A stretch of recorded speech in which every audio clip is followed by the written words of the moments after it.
up with big melodies for, say, progressive house music or trance music. So I use FL Studio. Here I just want to show you a melody that I started with. It looks huge. It almost looks like a classical music melody. It's a lot simpler than what it is. A lot easier to do. Because it all started here. This section.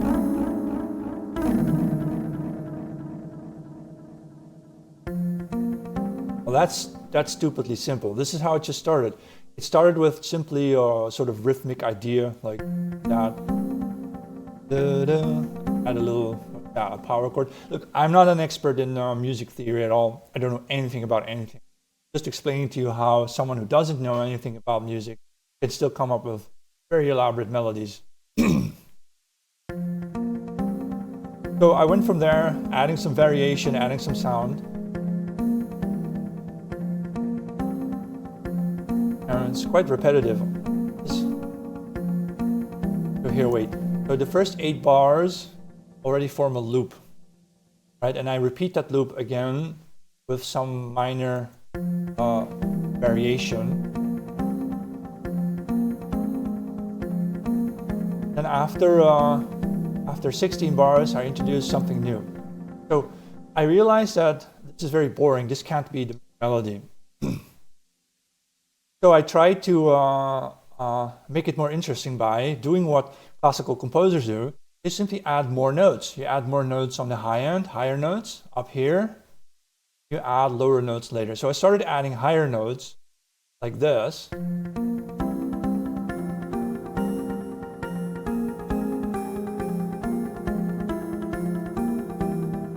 That too still isn't very interesting, but it's sort of like a melody you can hum along with, kind of. So I repeat that here with a little variation, small variation there.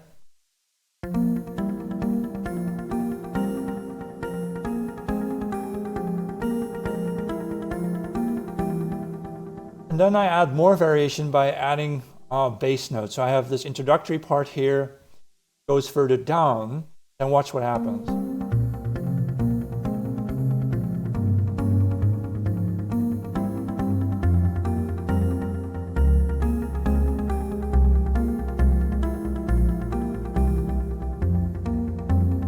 So you see what happens over here? This is this part. You know what that is?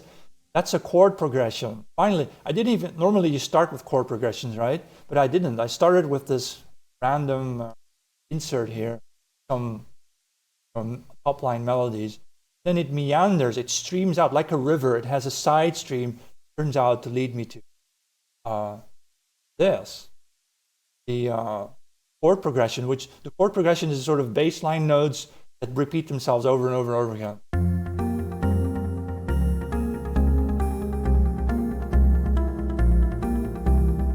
Now I repeat that 3 times, and the 4th time over here, this section is going to be a little bit different, because here I add some switch up again to introduce, like set the melody and new again.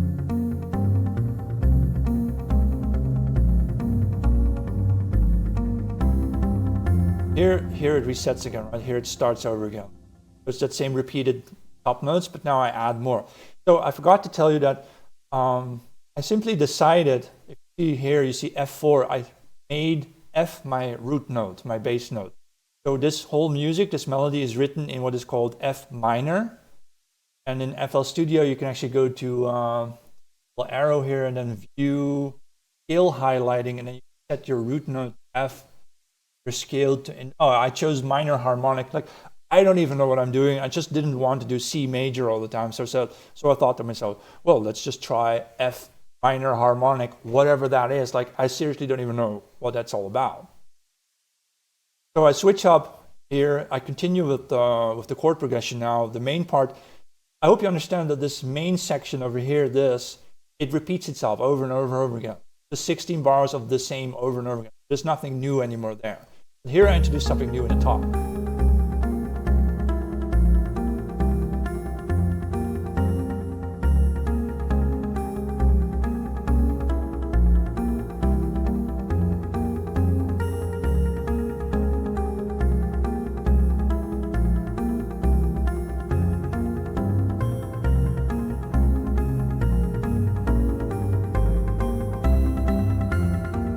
here you have a little, what I would call a switch up or something, where I add more melodic notes in order to reboot the melody so you can start over again.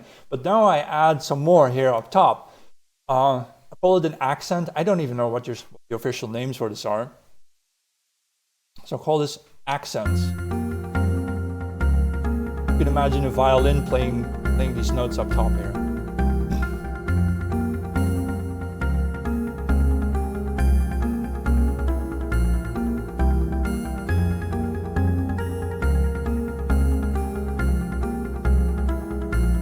There's more switch up section.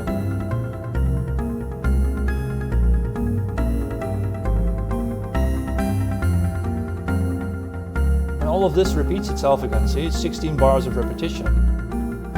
Add more, you add more melody lines to it. Then comes the finale.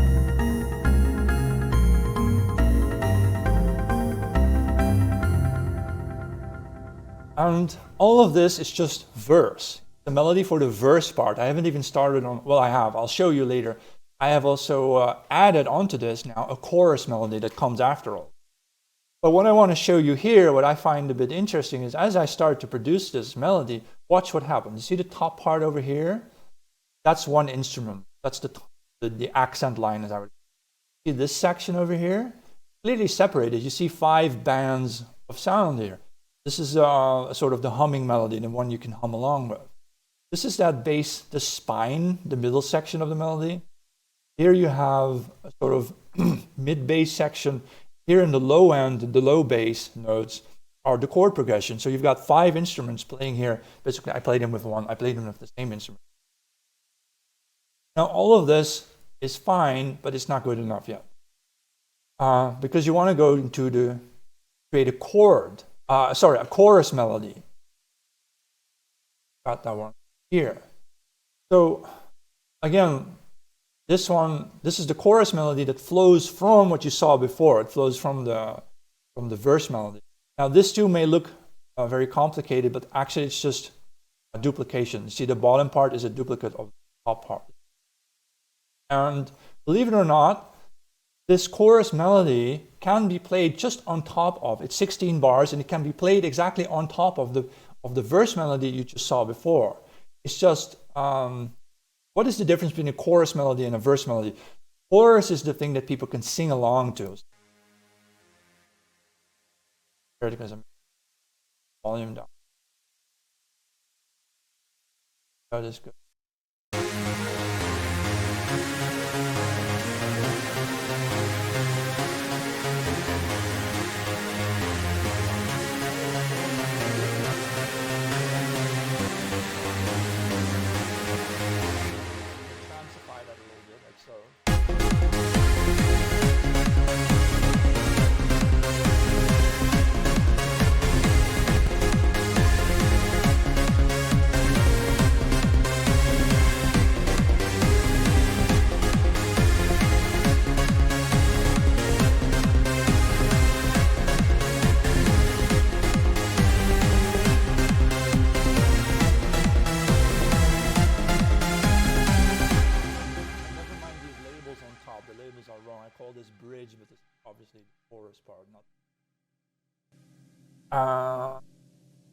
And here I have I have multiple bass lines when I produce music, because nowadays electronic music you have to have a sub line for your like 30 hertz and below, 40 or 60 hertz and below. You have a sort of low line that is like, I don't know, 60 to 100 or so.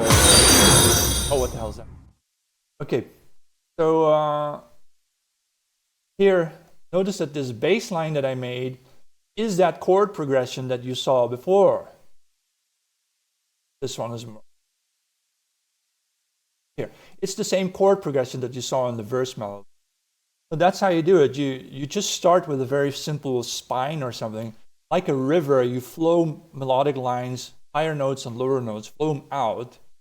So you get that sprawling big melody. If I can find it.